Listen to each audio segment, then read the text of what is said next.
Hello and welcome to Usopp's Moe and Krill guide. I've been playing a decent amount of Moe and Krill as I find that Moe and Krill fit my playstyle pretty well, and I've really been enjoying them. In the video, we're going to be covering the abilities of Moe and Krill, what items to go on Moe and Krill, how to handle team fights, and areas of strength and weakness that we kind of see, or at least that I see in Moe and Krill. So we're going to start off with Moe and Krill's abilities. So Moe and Krill's first ability here is called Scorn. It deals damages to nearby enemies, and it heals yourself based on the damage done. And the heal is going to be extra strong against enemy heroes, which is really great. At the first point, you gain minus cooldown, minus 3.75 seconds cooldown on the first ability, which is pretty big. Plus 25 damage. That one's not that terribly impactive. And then finally, at the third point, you're going to adds a debuff to enemies that lets Moe and Krill deal plus 15% damage to them. It stacks and it'll last 16 seconds. The one is a really good lane sustain lane sustain ability that can be utilized to really keep you in lane and to keep you in fights pretty long as well. So we're just going to take some damage here just so I can kind of show you how it works. So obviously the more units are around, the more I'm going to heal. So I cast it there, I get some bonus healing back. It's going to be more effective against enemies and the more that are around as well. So if we go in here, wrong button, let's spawn in an enemy and let's put me at where's half health? Oh lordy. No, you're in there somewhere, half health. So we're at half health. So we got, I thought I spawned in more than two, but maybe this is two. There's four. You can see it puts me all the way to full. Wow. Let's put me at half health here. Let's go to this guy. Oh, we're healing a little bit, but it's fine. Off of one, it doesn't quite put me off to full. And the range can be on that, it can be quite big, which is really nice, as well as it stacks really nicely going forward into some of the items, which we'll be covering a little bit later. The second ability is called Burrow. So you burrow underground, moving faster, and you gain spirit and bullet armor when emerging. Damage from enemy heroes will reduce the speed bonus, and when you jump out, you knock enemies into the air and perform a spin attack that damages and slows. Cooldown starts when the burrow ends, meaning it doesn't apply immediately when you press it. It's rather once you've actually come out of burrow, that's when the cooldown will start hitting. Otherwise, I think you could permanently be burrowed, and that would be kind of busted. So at the first point, you get burrow time is increased to 3 seconds. The second point is you get 140 spin DPS and plus 2 radius. And then at the third tick, you get minus 19 cooldown and plus 2 meters per second move speed, which is pretty significant. And 2 is going to be typically what you're going to see is going to be what you max first on Moe and Krill, just because this ability is incredibly strong and it's a great way to get around the map. You're going to be your engage on enemies. It's also really useful when you're farming, which is what I find, and it scales really well off of spirit damage, spirit power, and it's just phenomenal all around. So when you're underground, it looks like so, and you can come up, you knock them up, and it's pretty great. Some things to note here let's go, no cooldowns. Something to note with 2 is that you can cast your 1 without breaking your burrow, which is really nice, meaning that they can be used in conjunction with one another, which is really great. Your third ability is called Sandblast. So you spray sand that disarms enemies in front of you and deals damage. It's not a lot of damage. It's not like something you're going to be like, damn, look at all that damage I did off with Sandblast. Unfortunately, it's not like that. At the first point, you gain 1 extra second of duration of them being disarmed. Second point, it's minus 19 seconds cooldown. And at the third point, it slows the target by 50% as well. It does, at the first level, it does kind of have a little bit of a longer cooldown on it. So you have to be kind of mindful of that when using it. But when it's maxed out, it's a little bit better. But it tends to be one of the last things you max on Moe and Krill, just because a little bit more useful in terms of survivability and killing compared to your 3. Not meaning that the 3 is not good. It definitely is good. It's really good against right clickers like Infernus, Haze, and Wraith, but it just kind of falls short a little bit compared to the other abilities. Fourth ability we have here is called Combo. So you hold the target in place, stunning them, and dealing damage during the channel. If they die during the combo, you permanently gain max health. It's kind of like a really good spell just to lock down enemies, and it's like great. So at the first point, you're going to get plus 30% bullet resist during combo. Second point, you get combo duration is plus 0.75 seconds. And at the third point, you're going to get plus 40 damage per second and 100% lifesteal. This can be really annoying to some people, but it is really good. So during this time, obviously, when you cast it, you can't move. You're stuck in place. But it is worth noting that much like when you're burrowed, you can still cast your first ability without it interrupting, which is really nice, especially seeing how once you have this to the fourth, it's a good way to do extra damage. So normally how I'll play Moan Krill is when I'm engaging, I'm going to try and cast one before I hit them, and then hit them with the knock up there to do the extra damage, and then I will lock them down. And then hopefully while I'm casting my ult, I'll be able to spam one in there a couple times just to get that extra bonus damage. And when I come out, if they're not dead, I do cast Disarm and then shoot them. So that is kind of how like your basic Moan Krill combo is going to be.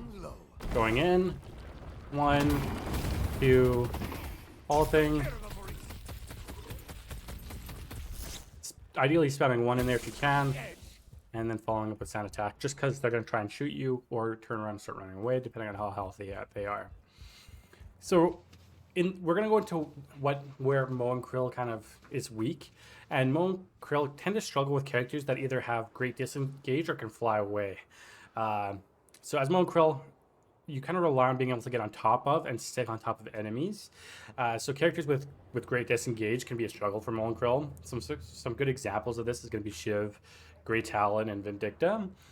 There's nothing more frustrating than running at a like Grey Talon or Vindicta and them just flying away because they can, and there's nothing you can do about it, especially when you're burrowed and you're like trying to get them and they're gone, and you're like, great, now I'm stuck here, can't really do anything. It can be a little bit disheartening. And with Shiv is able to dash and heal off most of our damage.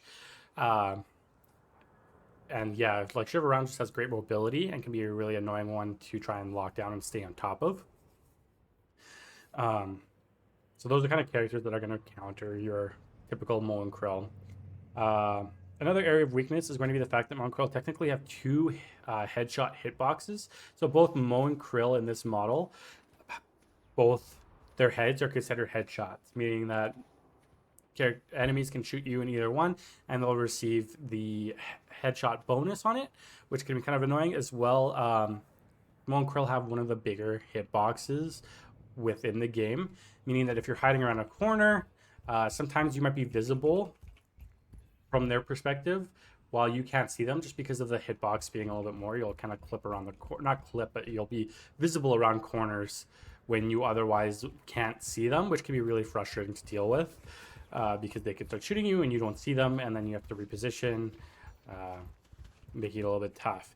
So some ways we can try and deal with this weakness is going to be itemizing against these characters and essentially giving us the ability to stick on top of people without them getting away, and hopefully being able to kill them before then, which kind of ties into our itemization here. So I do have a build here that I've created. It's called USOPPS Moan Krill build. It will be public, so if you wanted to try it out, see how you liked it, that's great. And I would love if you guys did. And if you guys do try it out, please give it a thumbs up in the builds. That'd be much appreciated. It can be found under builds, public, and you can search for USOPPS there, and it should be visible. But let's hop into the items here. So items, I've currently split up the itemizing into different categories. You got your 500 laning or items, kind of like laning. You'll have your laning actives and situationals here. You'll have your mid game items with your mid game actives and situationals, your late game items, and your late game actives as well. So In laning, I typically like close quarters just because a lot of the damage you're going to be dealing and a lot of the fighting you're going to be doing, especially as Mo and Krill, not only in the laning phase, but throughout the whole game, is typically going to be held in close quarters because Mo and Krill, like I said earlier, is trying to get on top of you or get on top of opponents and stay there. So close quarters kind of excels that. Headshot booster, I think, is always relevant. Just being able to do extra headshot bonus damage is always really good. High velocity mag is just really good, and it builds into Pristine Emblem, which kind of gives us a little bit more spirit damage, or sorry, not spirit or spirit power, some spirit resist, and increases our bullet velocity as well. We go Mystic Reach for the ability range and bullet resist, or less for the bullet resist, more for the ability range, because it does increase like the Mystic Reach does increase your burrow radius as well as your scorn radius as well, which is really nice. You do have the extra spirit as well, which gives us some more spirit power. You got your sprint boots. Obviously, you want that extra sprint speed, and enduring spirit as well. The spirit lifesteal is kind of nice. Obviously, there's gonna be situations where you might want items outside of that during laning, or even entering the mid game. So, like healing rate is always gonna be a laning situational. If you are getting constantly poked or out damaged, healing rates are just a great way to staying in the game, and I think it's essential on any build. Like you're always gonna consider healing rate; it's always there. Return fire can be really good into comps that are heavy into the right click damage. So like if you're into like a Wraith, Haze, Infernus, people like that, people that really like to shoot. Return fire is always going to be really good. Slowing hex can be useful on people that have a lot of movement speed or a lot of dashes. Looking at you, Shiv, slowing hex is great for that. It also gives us more spirit power, which we're always really happy about. Decay kind of does is kind of there just to help with anti-healing. So if you're into Abrams, this is really good there. Lady Geist, obviously even Shiv as well. Great items to go. Reactive barriers always. Not always. It's good into Haze, like always. I did say always, but then I didn't, so I don't know what was up with that. But it's good into Haze, just because, if you get slept or anything like that, you do get that extra shield. It's really good. Obviously, if you feel like you're getting hit with a lot of spirit damage early and you just want that extra armor, spirit armor is always good. And the same applies to bullet armor if you're getting shot at a lot. Maybe you didn't want to go return fire for whatever reason, you can go bullet armor as well. It gives you that bullet resist, which is really nice. Now, entering the mid game, typically the first item I like to buy outside of laning is saving up for Torment Pulse, just because I like the extra damage that it does. Like it'll proc while you're alting as well, which is really nice. And it gives you a lot of, or not a lot, but it gives you spirit power as well. And it increases with cooldown reduction, which is really nice, like the amount of times it procs, which making it really, really useful. And then typically I'll go Surge of Power second. So you are imbuing your burrow with Surge of Power. So because when you apply it on this, you get extra movement speed, which is really effective because you don't want people running away from you and getting away from you after you've burrowed, because that can feel like a little bit of a slap in the face. So getting that extra movement speed while burrowed is great, and it tends to be that scared the shit out of me. So that tends to be how I itemize there. Something like this. Improved Spirit's always really good as well. And I tend to like to go items that build into one another. I'm kind of weird that way. Enduring Spirit doesn't. I think it's just kind of good for the Spirit lifesteal, the bonus health you get in the Spirit power.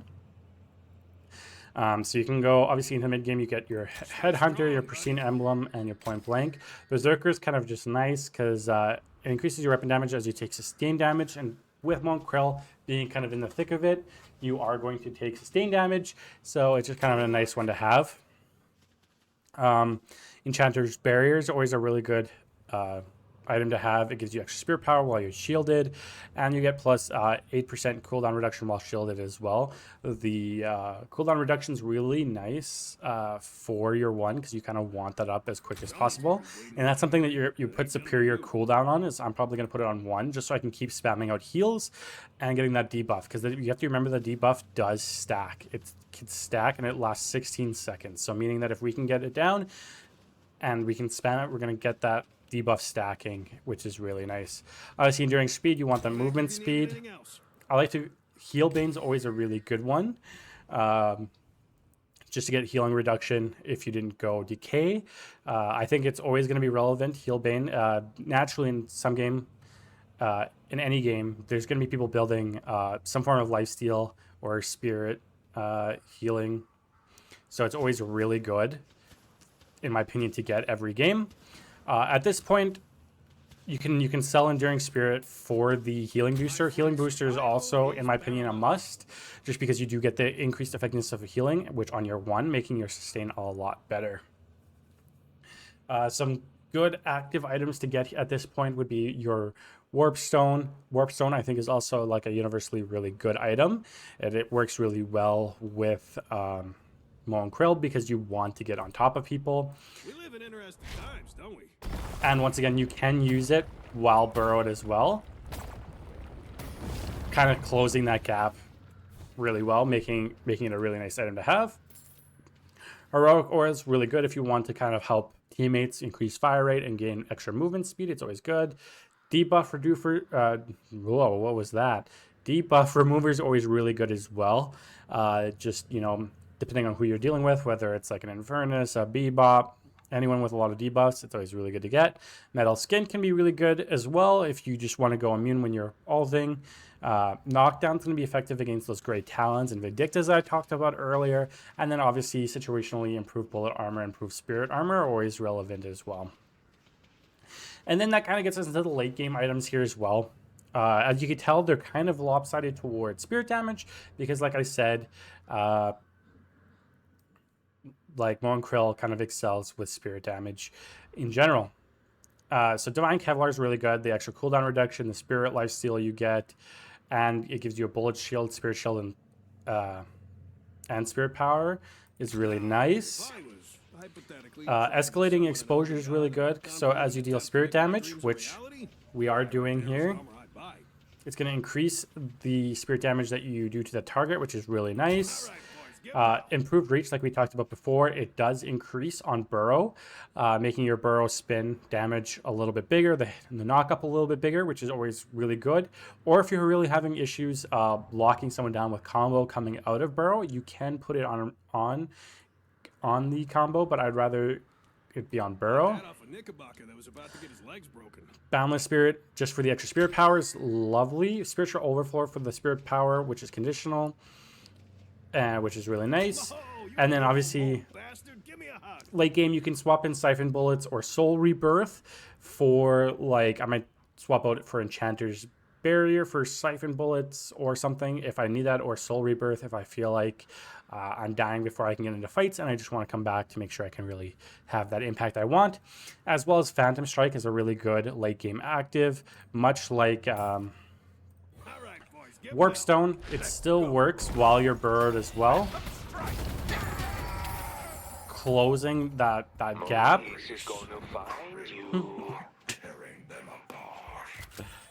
Closing that gap between them, which is really nice. So when you're underground, you can just go like so. It's going to close that, meaning you can get your burrow off. Your burrow off with ease without having to worry about them getting away, which is a really strong thing to do. It does also give you bullet resist and weapon damage as well, which is really nice. So those are typically the items I'm going to go when itemizing, and kind of what scenarios I do that. So we're going to cover team fighting next. So team fight with Mo and Krill can be a little bit tricky, as your goal in team fights is generally to lock down an annoying character, giving your team time to assist in killing them. So, like, for example, if there's one enemy doing exceptionally well and killing them, maybe it's like a Wraith that really popped off or a Mirage that's just kind of tearing your team apart, Mo and Krill give you and your team kind of the ability to lock them down, kind of like a Wraith ult, but also allowing your teams to shoot them at the same time, and you can apply the damage amp there as well. If this is not possible due to positioning, like some people with really good positionings, you might not be able to get on top of them, even with Phantom Strike or the Warp Stone. Then what you will want to do is you'll try and you'll want to try and either catch an early pick to turn the team fights into a 6v5, or to be as disruptive in the backline as possible, whether that means spamming your sandblast on those right clickers like your Race, your Haze, your Vindictas, your Infernuses, those types of people, or knocking them up, just kind of trying to be that nuisance, so that way you're drawing aggro, because you can afford to be drawing that aggro. And then yeah, as that's kind of the areas that Mo and Krill excel in if executed well. So that's my guide to Mo and Krill. Hopefully you guys found this helpful and useful. If you guys did and want to see more, please subscribe and comment down below which character you want to see Usopp's guide on next, and I'll be happy to do that. I do stream Monday to Friday every day about from 6 p.m. in MST onwards, so make sure you guys tune into that as well. It's twitch.tv/UsoppTheGreat, and I hope you guys all have yourselves a lovely day, and we will see you guys in the game. Peace.